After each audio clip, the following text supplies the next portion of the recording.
dia a todos, bom dia a todas, bom dia para você que está nos assistindo pelos nossos canais do YouTube. Sejam todos muito bem-vindos e bem-vindas a mais um ICL Mercado Investimentos. Hoje, quinta-feira, e dia de falar de laranjão. A gente tem laranjão na pauta hoje e todas as mudanças que aconteceram na condução, ou na má condução, ou na não condução, nas negociações com o Irã, mas a gente também tem outros assuntos aqui na pauta para falar com vocês nessa próxima meia hora e durante esse pedacinho da manhã. Quero pedir para você que já está aí no YouTube para deixar o seu like, se inscrever nesse canal caso ainda não seja inscrito, comentar no vídeo, participar aqui com a gente, porque isso ajuda o Mercado Investimentos e toda a nossa programação a chegarem a mais pessoas e mais aparelhos conectados todas as manhãs e tardes aqui com a gente. Como já adiantei, a gente vai comentar o cerco do Trump, a economia do Irã, que o Wall Street Journal trouxe, que se decide agora em Dubai. A gente vai explicar esse imbróglio para vocês. E o petróleo subindo com a última ameaça dele. Vamos falar também da guerra econômica que ele anunciou contra qualquer país que tentar ajudar Teherã e da resposta do chanceler iraniano que chamou tudo isso de cortina de fumaça. Além desse assunto, a gente vai repercutir com vocês aqui uma pesquisa Ipsos, não uma pesquisa eleitoral, mas uma pesquisa de sentimento econômico. Esses são os nossos principais assuntos do dia aqui, então eu já quero convidar você que está aí no YouTube a participar aqui com a gente da nossa enquete que está rolando aí no nosso chat. E também dê a sua opinião além da enquete aqui. O que está por trás da guerra econômica de Trump contra o Irã? Alternativa A, petróleo e controle de rota. Alternativa B, pressão política interna dos Estados Unidos. Ou alternativa C, cortina de fumaça, como disse o Irã. Participa aqui com a gente, deixa a sua opinião, vota na enquete que no final do programa eu volto para contar qual foi o data mercado em relação aqui às nossas opiniões sobre essa confusão que está acontecendo no Irã, essa guerra, esse conflito e que está muito longe de acabar e parece que cada vez a corda está ficando mais esticada. E o Trump deu nome ao que está fazendo, ele anunciou a guerra econômica contra o Irã e ameaçou também os países que ajudarem Teherã. E não é só sanção contra um país aqui não, ele está dando recado para quem compra, para quem vende e para quem transporta. Do outro lado, o chanceler iraniano respondeu falando que toda essa pressão do Donald Trump não passa de uma cortina de fumaça. Esse filme de embargo econômico como poder de instrumento aí no mundo, a gente já está vendo há bastante tempo e não é a primeira vez. E eu não acho nem que vai ser a última vez que os Estados Unidos tomam esse tipo de atitude e esse tipo de posicionamento. O Donald Trump anunciou ontem numa publicação feita na Truth Social o que ele mesmo chamou, e aqui ele intitulou dessa forma, guerra econômica contra o Irã. Ameaçou punir qualquer país que ajudar a manter a economia iraniana funcionando. Então, se um país negociar com o Irã, se um país tentar ajudar ou ultrapassar esse embargo, essa sanção dos Estados Unidos, que ele mesmo chama de guerra econômica, ele vai também retaliar, né? E vai punir e sancionar. E aqui está esse longo, eu não sei se eu espero sair o filme ou se eu leio aqui para vocês o Trump Social aqui, o Truth do Trump na sua própria rede social. Mas vou tentar aqui comentar com vocês alguns aspectos desse post do presidente Donald Trump, também conhecido como Laranjão. Ninguém deu à República Islâmica do Irã uma oportunidade maior, olha como ele é altruísta, né, gente? Maior de fazer um acordo do que eu. Tragicamente, em caps lock, para eles, eles não conseguiram aceitar. Olha aqui, vamos parar aqui nesse primeiro momento aqui. Ele é muito altruísta, ele deu tantas chances para o Irã negociar com ele, mas tragicamente eles não conseguiram aceitar. Por que será, Donald Trump? Será que é porque as condições de negociação são desiguais? Mas vamos continuar aqui. Portanto, hoje estou anunciando a operação econômica Tudo em Caixa Alta, mais esmagadora já realizada contra qualquer país. Isso será guerra econômica, olha que ele dando nome aos bois, e isolamento em uma escala sem precedentes. Será que vai ser maior do que os precedentes que a gente já viu na história da humanidade, tipo Cuba? Vamos ver. Sua marinha se foi, sua força aérea foi destruída, suas fábricas militares agora estão em ruínas e sua moeda não vale nada. Seu país está pendurado por um fio. Hoje também anuncio que qualquer país que permita que suas instituições financeiras, empresas, aeroportos ou entidades governamentais forneçam qualquer tipo de tábua de salvação ao Irã, o que vai acontecer? Enfrentará enormes consequências econômicas. Eu acho que a gente também já viu isso na história do mundão. Contrabando de petróleo, linhas de troca, transferências de dinheiro, casas de câmbio, registro de navios, empresas de fachada, tudo isso agora precisa parar. Parar agora. Caps Lock aqui de novo. Donald Trump adora uma caixa alta, né? Vocês já repararam? Você sabe quem você é. Ele tá dando recado todo mundo sabe, eu acho, né? Mas vamos lá. Esse será um dia D econômico e precisamos que todos os nossos aliados estejam ao lado dos Estados Unidos da América para isolar e derrotar a ameaça iraniana. Que ele começou a guerra naquele território, mas vamos continuar. Esses maníacos estão nas cordas e essas medidas históricas vão paralisá-los em sua capacidade de projetar terror mundialmente. O Irã nunca terá uma arma nuclear. Obrigada pela atenção a esse assunto, que ele sempre termina assim, mas agora é caixa alta. Presidente Donald Trump. Recado tá dado aqui, né, gente? Vários pontos que a gente poderia até aprofundar, mas o recado tá dado. Ele vai sancionar o Irã e vai sancionar qualquer país que ele coloca ali. Você sabe quem você é. É uma ameaça direta a países que poderiam, de alguma forma, ajudar o Irã nessa luta contra os Estados Unidos ou continuar fornecendo, operando, negociando, transacionando, qualquer que seja o verbo aqui com o Irã. Então ele deu o recado, ele vai começar a sufocar o Irã por outras formas, além dos ataques militares. E essa pressão vem em um tom de ameaça. Eu coloquei aqui 50 tons de Trump, porque o Trump sempre sobe o tom, né? Eu acho que ele já está lá na última... ele já está na última oitava do piano, porque cada hora ele vai subindo o tom e sobe, sobe, sobe, daqui um pouco, onde vai parar, né? Mas o Donald Trump, ele sobe o tom e ameaça esse cerco também, justamente para mostrar esse poder econômico, usar essa hegemonia e esse poder econômico para sufocar o Irã, coisa que os Estados Unidos já fizeram anteriormente. A gente pode pegar alguns exemplos da história recente, mas que vem, inclusive, tentando fazer até agora, né, em maior escala ali, não que não tenha feito no passado, mas agora tenta sufocar ainda mais, por exemplo, Cuba. Cuba está em uma situação muito ali preocupante e eles vão tentar fazer a mesma coisa com o Irã. Vão punir quem negociar com o Irã, vão tentar fazer com que o Irã se renda às vontades de Donald Trump. E aí quando ele fala que o Irã teve todas as chances, como ele é altruísta, de negociar, na verdade, o que o Irã não fez, aqui no caso, né, ou fez, mas no caso não fez, foi aceitar as condições de Donald Trump, que eram desfavoráveis. E muitas vezes ele falou que estava chegando a um acordo e nem tinha acordo. O Irã sempre negava que aquilo tinha sido colocado na discussão.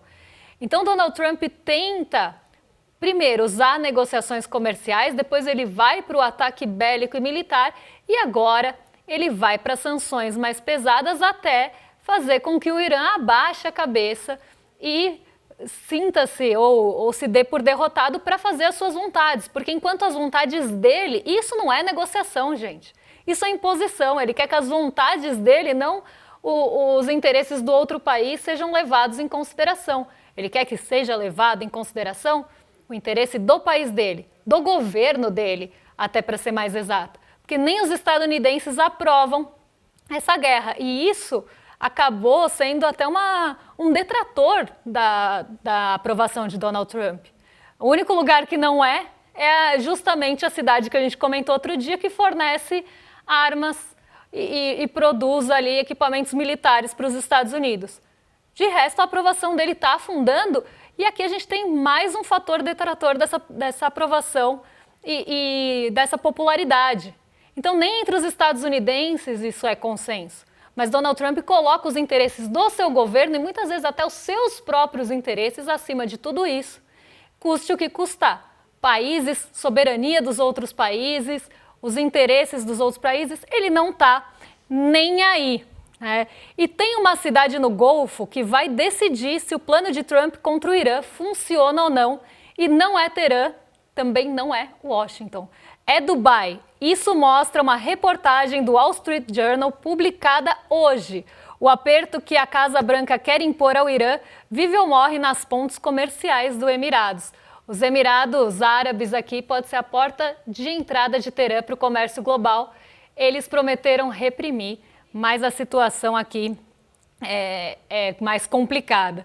E enquanto o jornal explica a engenharia do cerco, o mercado já está o quê? Agindo, porque o mercado age no boato. Assim que sair uma Truth Social, um post ali, o mercado já está se movimentando. Inclusive por isso que Donald Trump quer vender o acesso aos seus posts antecipadamente. Porque se uma pessoa recebe o acesso antecipadamente, ela vai conseguir se posicionar antes do fato acontecer, antes de ele ser público para todo mundo, e vai ganhar com isso. Então o mercado já subiu e respondeu como sempre responde. O petróleo subiu depois dessa última ameaça e desse endurecimento do Donald Trump. Segundo o New York Times aqui, a geopolítica bateu no preço do barril antes de subir na negociação. E ontem o preço do barril subiu bastante, chegou a perto de $94, e hoje deve continuar subindo aqui. E em relação ao que fala o Wall Street Journal, o sucesso ali desse cerco econômico que o Donald Trump está planejando passa por esse entreposto que é Dubai, por onde hoje o Irã respira comercialmente. Vamos ver como é que esse tom vai mudando, ou se vai mudar, porque a gente sabe que o Donald Trump também joga uma pressão ou até mesmo uma negociação mais dura, sobe o tom, impõe de cima para baixo, negocia de forma desigual, sobe muito ali o tom mesmo, endurece bastante o discurso, faz ameaças em outros patamares e depois, às vezes, dá uma voltada atrás, que é o famoso taco. Será que ele vai conseguir sustentar esse endurecimento? Será que Dubai vai ter um papel importante, como está falando aqui o Wall Street Journal? Qualquer novidade em relação a esse assunto, a gente traz para vocês, porque agora a gente vai o quê? De giro rápido. Vamos dar as rapidinhas aqui do mercado com uma sequência de notícias que passam pelo bolso de todo mundo. Antes do giro aqui eu vou beber uma água e a gente já volta aqui com as rapidinhas. Vou tomar um shot de alga. Olha só, gente, a música das meninas se mostrando atual mais uma vez. Enquanto o rico cada vez fica mais rico, o resto do Brasil segura as pontas. Segura o relatório mais recente da Oxfam, que foi da Oxfam Brasil aqui, que foi divulgado ontem. A renda do 0,01% mais rico do país cresceu 8% ao ano. E isso aqui nos últimos anos. Enquanto a renda da média das famílias brasileiras cresceu míseros 1,4%. A renda dos mais ricos cresceu numa velocidade 5 vezes maior do que a média das famílias brasileiras. Nada novo sob o sol da concentração de renda. E tem um outro lado dessa história.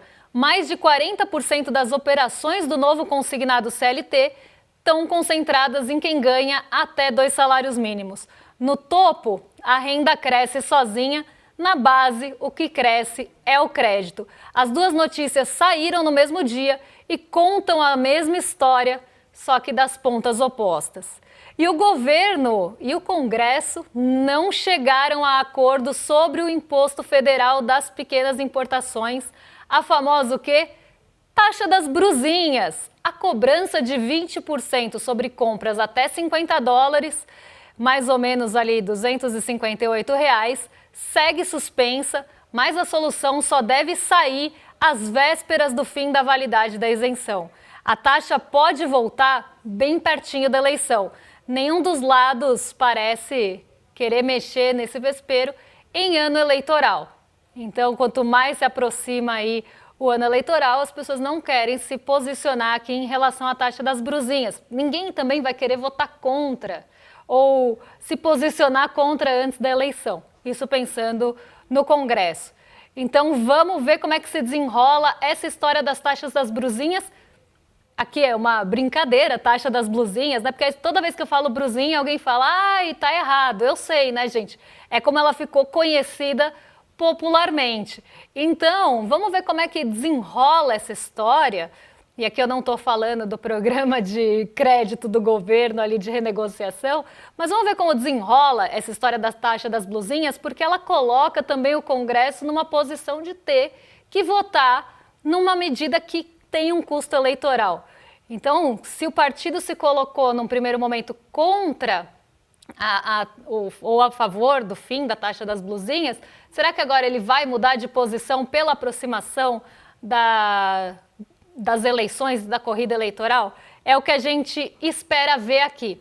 Vamos mudar de assunto, vamos para o nosso segundo assunto do dia, que eu dividi em duas partes, justamente para a gente não ficar num bloco muito grande de análises, que é a pesquisa Ipsos sobre a percepção econômica. Como é que será que está a percepção econômica dos brasileiros? O que os brasileiros estão pensando da economia do país? E aqui a gente separou alguns tópicos para falar com vocês, e o primeiro é preocupações que moldam a avaliação negativa do Brasil, e aqui a pessoa podia dar até 3 respostas. O que ela acha, né, que molda a avaliação negativa delas? O que mais preocupa o brasileiro, segundo a Ipsos e quem respondeu a pesquisa? Primeiro lugar, disparado aqui com 63%, aparece os preços e o custo de vida. Preços e custo de vida altos demais. Em segundo lugar, impostos altos demais. Em terceiro lugar, salário e renda familiar não dá conta com 47%. Está aqui, respectivamente, 57% e 47%. A dívida pública e os gastos do governo estão altos demais. A dívida pública e os gastos do governo são preocupantes. Desculpa, misturei as linhas aqui, 32%. E as taxas de juros e os custos de crédito estão altos demais. Até me espanta, a dívida pública está acima do custo de crédito. Até, gente, se vocês quiserem deixar essa tela maior aqui para o pessoal de casa acompanhar, pode me tirar da tela, porque o mais importante é as pessoas verem aqui o que a gente está olhando no gráfico. Não há emprego e renda, não há empregos de qualidade suficientes, com 17%. A instabilidade internacional está afetando a economia, com 9%. Tarifas estrangeiras ou restrições comerciais estão prejudicando o Brasil, com 8%. E a economia está crescendo lentamente, com 7%, e os investimentos e a confiança empresarial estão fracas, com 5%. Aqui, né, uma visão um pouco mais micro, pensando no ponto de vista do bolso das pessoas, né? Não micro da parte da microeconomia, mas menor, pensando no bolso das pessoas diretamente. Não me espanta aparecer, os preços estão altos, ou o custo de vida está caro, porque, sim, a gente teve um momento de pressão no preço dos alimentos, e a gente sabe o quanto isso pesa no bolso do brasileiro. O fato da energia elétrica também ter tido uma alta acaba pesando no orçamento das famílias, principalmente de baixa renda. Então, essa percepção dos preços, principalmente dependendo de como é feita a cesta de consumo da pessoa, ela vai aparecer, sim, como uma preocupação, até pela alta que a gente teve no começo do ano e o arrefecimento que começa agora, mas que não apaga o efeito que já deixou totalmente. Os impostos estão altos demais, com 57% também tem uma certa explicação.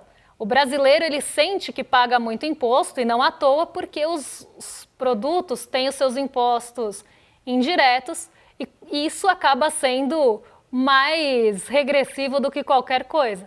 A pessoa que tem uma renda menor, ela acaba pagando bastante imposto indiretamente, principalmente no consumo, do que uma pessoa de alta renda.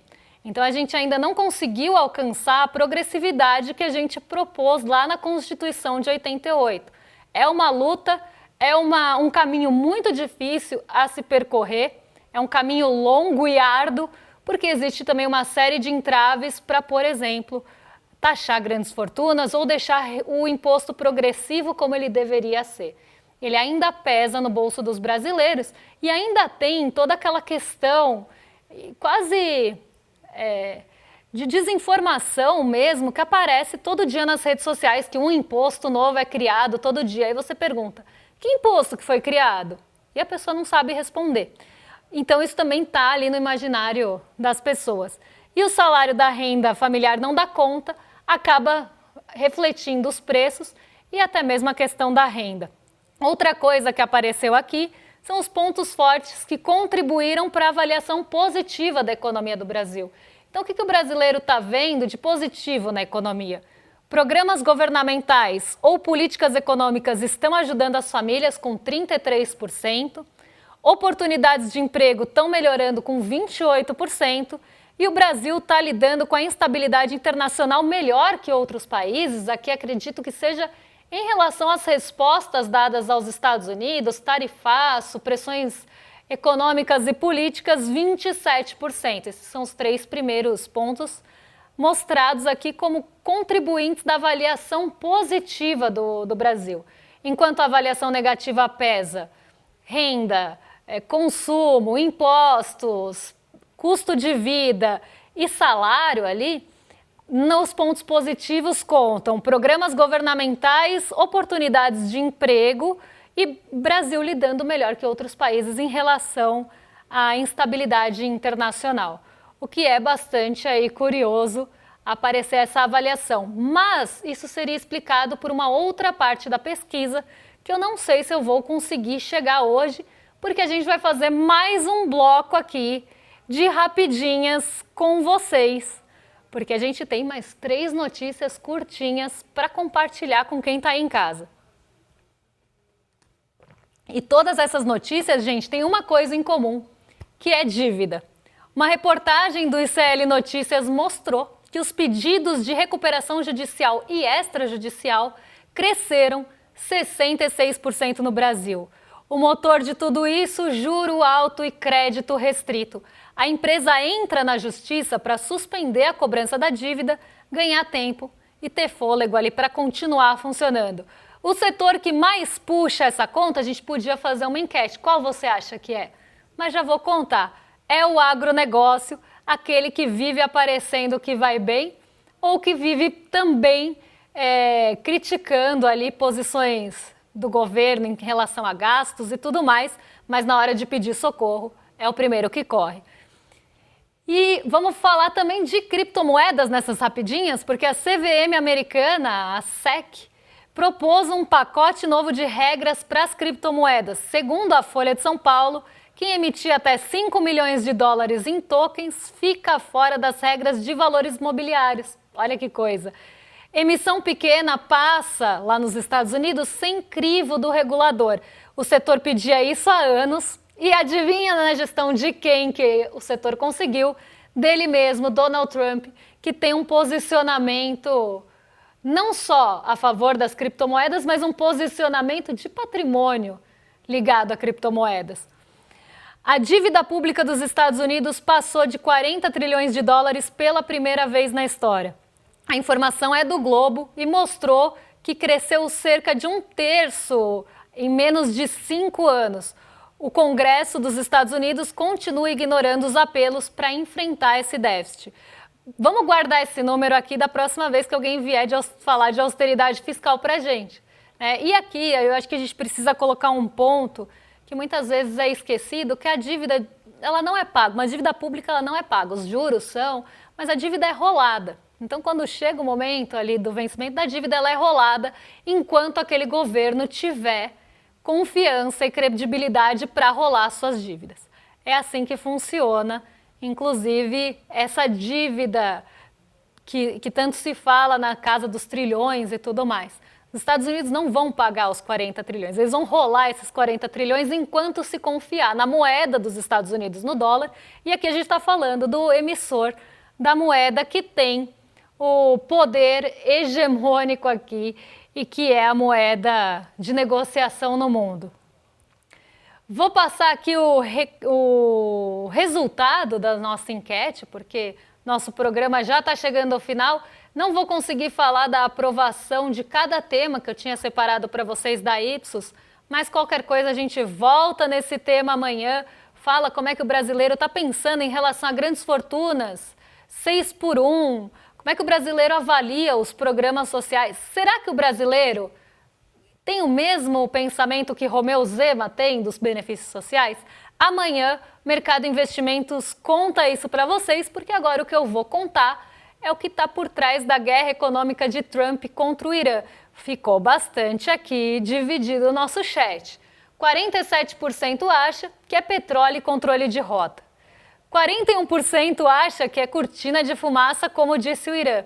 E 12% acredita que é pressão política interna dos Estados Unidos. Vou passar pelos nossos últimos recadinhos aqui, antes de entregar para o rolê, porque a gente tem uma newsletter aqui no Mercado Investimentos, não sei se vocês sabem, mas a gente tem uma newsletter que acaba trazendo para vocês as atualizações. A gente falou disso ontem e vou reforçar aqui. Se você ainda não assina a nossa newsletter, que não é a mesma que vocês têm dos outros programas, recebem ali das nossas atualizações, corre para assinar. Agora eu acho que a gente não tem mais o link aqui, não sei se temos. Aqui, ó, icl.com.br/newsmercado.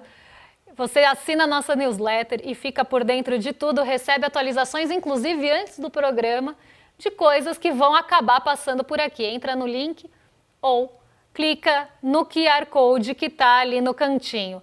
E além disso, a gente ainda tem o Despertar vindo por aí, então vem coisa boa. Daqui a um mês a gente tem esse encontro com vocês e ainda dá tempo de garantir o seu ingresso e estar com a gente, todos os nossos convidados especiais. Agora eu vou rolar para o lado, porque nossos vizinhos já estão chegando com o Rolê ICL, ao vivo, de segunda a sexta, às 11 horas. Então aqui depois do nosso programa, você tem um encontro com o William De Luca, onde? No canal dele, que está aqui embaixo, youtube.com/DeLucaWilliam. Corre lá, dá tempo de mudar de canal e assistir, dando essa força lá para o pessoal do rolê. Encerro por aqui, um beijo para vocês e até amanhã. Dólar, bolsa e a taxa de juros. Essas três variáveis costumam oscilar muito em períodos de eleições. Ah, mas eu não tenho investimentos, não preciso me preocupar com isso. Você tem algum negócio? Você tem um comércio? Você é impactado pela inflação, seja dos alimentos ou dos aluguéis? Todo mundo tem que se preocupar com o que acontece. O problema é que os bancos não estão nem aí para isso. Eles querem tocar o terror mesmo para você, inseguro, fazer o que ele manda e ele ganhar muito dinheiro. A gente vai te ajudar com isso e vai dar uma aula gratuita no dia 27 de agosto, quinta-feira, às 8 horas da noite, explicando o que fazer nesse período conturbado das eleições. Se chama o Guia do Investidor para as Eleições. E é uma aula para todo mundo poder entender, seja você um especialista, seja você uma pessoa completamente leiga. Eu brinco, né, de 12 a 90 anos de idade, talvez até um pouco mais de 90, porque eu tenho alunos com mais de 90 anos, todo mundo vai conseguir entender o que eu vou explicar. A gente se encontra dia 27. Todos os dias, as principais notícias do Brasil e do mundo direto no seu WhatsApp, com informação de qualidade e sem fake news. Escaneie agora o QR Code e entre para o canal do ICL Notícias. Informação que importa onde você estiver.